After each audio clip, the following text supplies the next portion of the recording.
Hey guys, so what I wanted to do with these hobby updates is, we do kind of every 2 weeks. Tom and I do a what we call making the grade on the podcast, which is we record goals every 2 weeks. What we're going to do in our hobby, painting and modeling wise. So I thought this says June 2013 for a hobby update, but I thought maybe every 2 weeks Tom and I could post our progress up, post pictures up on the YouTube channel, so that people could actually see what we're doing with the various painting and modeling updates. So to get that started, I know a lot of people who listen, and probably some of our YouTube people haven't seen the army that I'm currently working on, which is an army of Avelorn. So I wanted to go through that. So yeah, the introduction here to the army of Avelorn. So the army I started, let's see, in March or April of 2012, I won Brawler Bash which is one of the big GTs down here, which I now run, and I won it with Beastmen, and I decided at that point it was a good point to retire the Beastmen and work on a new army. So I painted my first test model at probably about May of 2012. I painted a Wood Elf Sorceress and really liked it. So liked the paint scheme I was working with. So I started working with that and immediately jumped into archers and stuff like that. The idea was to make an army. So Avelorn in the fluff is, in the High Elf book, is a segment of Ulthuan or whatever, where the Everqueen lives, and it's kind of a foresty, wooded area. And in the 7th edition High Elf book, it had this whole part about how there were dryads and tree men there, and how the elves were kind of more like wood elves than they were high elves. So I had this idea that this is the most important place for the high elves on their island, and that not only would you have all this kind of wood elf kind of native army going on in this forested realm, but you'd also have all the other parts of Ulthuan sending their honor guard, so you could justify having Phoenix Guard there on a patrol, or White Lions, or Tyrannok Chariots. They could all be there as part of an honor guard kind of thing. So you could have this you could have a Wood Elf army. You could justify having everything in Wood Elf army and having everything in the High Elf army, and I thought it looked pretty cool. I decided to go with the blue-green color scheme, to kind of the blue for the High Elves and the green for the Wood Elves, and I thought those actually looked really good together as well. So I decided to run them as Wood Elves first, and got that army painted. I got a couple small tournament first place finishes. Got best painted at Southern Assault 2012. Placed 5th overall at Southern Assault 2012. 4th overall at ScarabCon 2013. So 2 GT top 5 finishes. And that's something I've been really proud of over the past few years. In the past almost 4 years of GTs, I haven't placed below a top 5 finish. So even with the Wood Elves, and that was pretty good. I've had during the time playing Wood Elves, which was about 6 or 7 months, I had 43 wins, 18 losses, and 1 draw. So about a 70.1% win percentage. And considering I think there are some games which are almost impossible to win with the Wood Elf army right now, I was fairly pleased with that. So in January 2013, I got enough models painted out of the High Elf range to mix in and start playing High Elves, so I really switched over to them more or less at that point. So here's some pictures of the army. I'll walk you through what each of them are. So in this picture you can see my display board, which I think might be probably the best thing in the army. It's a piece of work, multi-layered, and it's got a nice waterfall going on, really good water effects. So, and here's the layout of the whole army. running from the phoenixes all the way on the left onto the display board. So I have my two mages. On the left, the one on the left, the sorceress or spellweaver, what have you, is the first model I painted for the Wood Elves, and I recently added something out of the High Elf Archmage kit. My BSB is a model I'm not thrilled with. I want to go back and try to do a better freehand banner.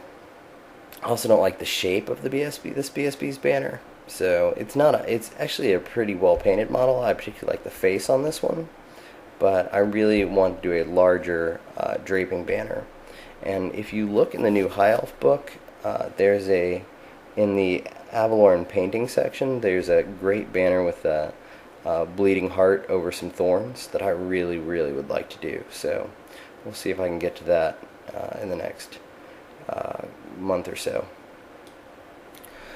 Probably the most fun I've had painting has been with the tree spirits, and they're just so easy to do, and they're so easy to do well as long as you pick out the leaves in bright colors. So I used really bright greens, and the eyes are with really bright blues. You can make them stand out. I particularly like the dryads. You can get a lot of dryads done with the method I use very quickly. After I worked on my Spellweaver, the Wood Elf Sorceress Lord, the first thing I made myself do was I cranked out 50 archers, because I knew that I would use the archers for both the High Elf and the Wood Elf army, and so I knew I needed a lot of them to fill out the core. So I did 50. I think I did them in batches of 25. And that's been probably the hardest thing I've done. The second hardest thing I've done on this big army project. So it's a lot of fun. You can see the custom movement trays a little bit below them. The movement trays are from Shogun Miniatures. They're cut steel, and they're flanged, so that there's basically the ridges on the side stand up, so that I can base them in the same manner that the Wood Elves are based, which is the basing is like a dirt with grass on top, with flowers and bushes and shrubs and moss. I try to break up each base so it's a little bit different. Here you can see my treekin. They're the fine cast treekin, which I think is the pretty good use of fine cast in that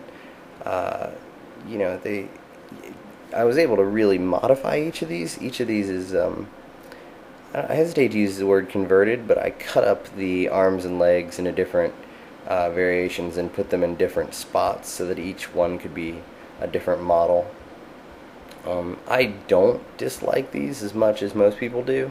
I think if you're willing to go out and pick out every detail, again in bright colors, pick out every detail, I think they look really good up close. And here's my tree man. He's just a tree man, but he's I think he's modified in that he only has 3 legs instead of the 4. I thought he looked more dynamic that way, which was nice. And the one eagle I painted, I have at various points had 3 eagles painted. 2 of them were the GW metals, and then this one is from Cool Mini or Not. The 2 metal GW eagles are currently in for repairs at the shop. They've had various chipping and breaking issues, and I actually picked up at one point the Hobbit eagles, so I'll probably be just switching to those because they're much better. And these are actually the Lord of the Rings Wood Elves, and I used these especially when I was running Wood Elves in the Swedish comp system at various GTs like Southern Assault. I used these guys as war dancers. They weren't heroes, but they did have one game where they wiped out 20 Dark Elf crossbowmen. They ran across the table. They not taking any wounds from all the shots, and wiped out the crossbowmen to help me win a game in a big way.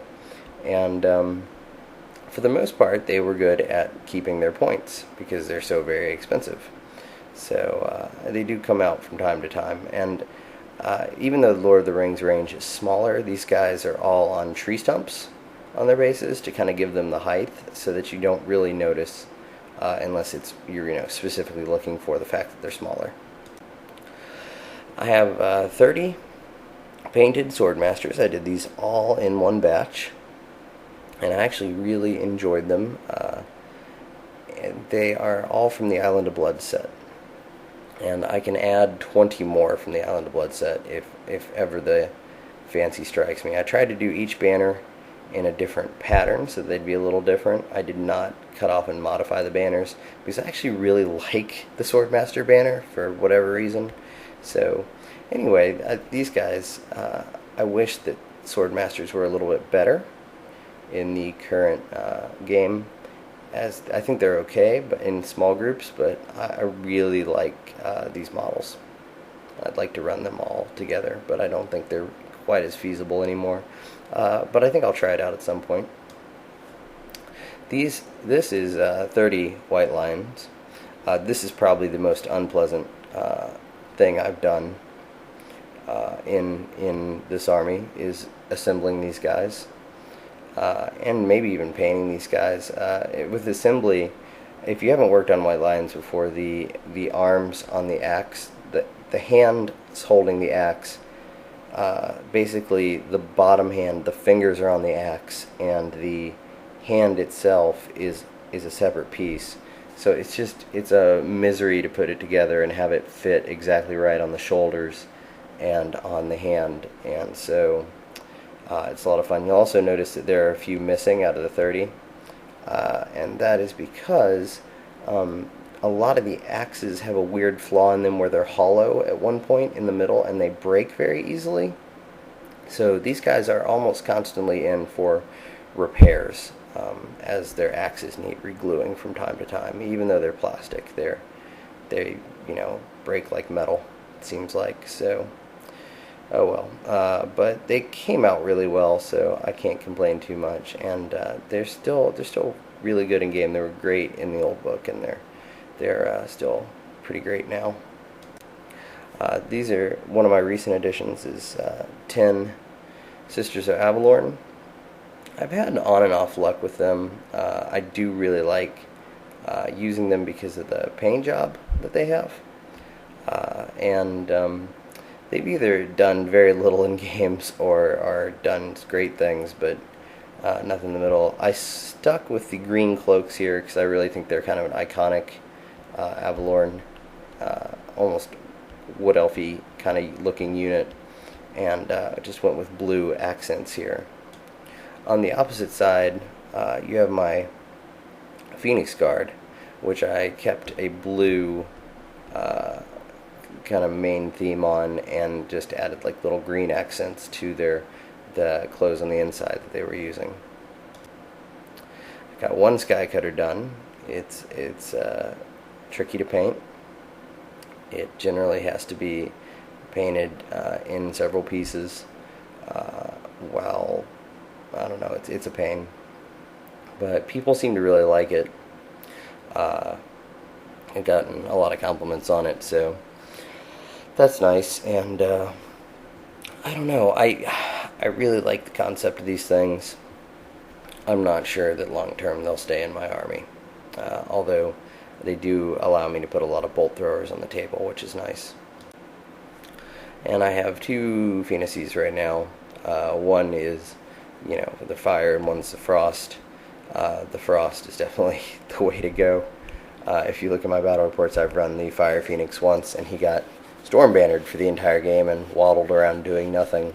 I guess that's not really his fault, but I'm not sure he's quite the beast that the Frost Phoenix is. So, yeah, so that's kind of the army so far. Okay, so I accidentally cut off the narration there. Hopefully it doesn't come off as not too noticeable. So since the new book came out with the High Elves, I have 12 wins and 2 losses, which I'm really happy with. They seem to be both fairly destructive and really capable with the Phoenix Guard of holding on to a lot of their points. I generally have been running it with a couple characters in a unit of Phoenix Guard, and one of those characters will have the Lore of High Magic, so there's a lot of 3-up words going on, and people just are really loath to come anywhere near that thing if they can help it, and they don't end up killing. I don't think I've ever lost it. I also rarely lose the Frost Phoenix, so both my losses have come to the same player with Lizardman, which is pretty good. One of our local players with Lizardman, which is pretty good for him. They've both been losses by less than 200 points, so they've both been really tight games. Like I think I lost one by like 120 and one by 150, so not unhappy with that. I have one second place RGT finish with them as well, like a little tournament finish. So they will be headed to this year's Southern Assault, and we'll see how that goes. So my goals for July, and we may come back in a couple weeks if I can convince Tom to get in on this, and we just do our hobby goals here on YouTube and show off what we've worked on. But goals for July in general are I want to paint a second Sky Cutter up. I need 2 eagles painted, one way or the other. 6 silver helms. I got those assembled. They're fairly ugly models, but I'm hoping to do a good job with them. And I've got 3 bolt throwers, which are about 50% painted right now, that I'd like to get finished up. I also have to make and paint movement trays. I like, especially the Phoenix Guard. I deploy them 8x3, so that's kind of an odd thing. So I don't know if I'm going to order those more from Shogun Miniatures, or if I'm going to try to put some together by just cutting balsa wood or whatever. I'm honestly just not sure what to do, but I need to make sure that everybody has some nicely painted movement trays so that I can maximize my painting score and have a nice looking army as well. So anyway, that's the army, that's the plan, and we'll see you in a while. I hope you enjoyed this.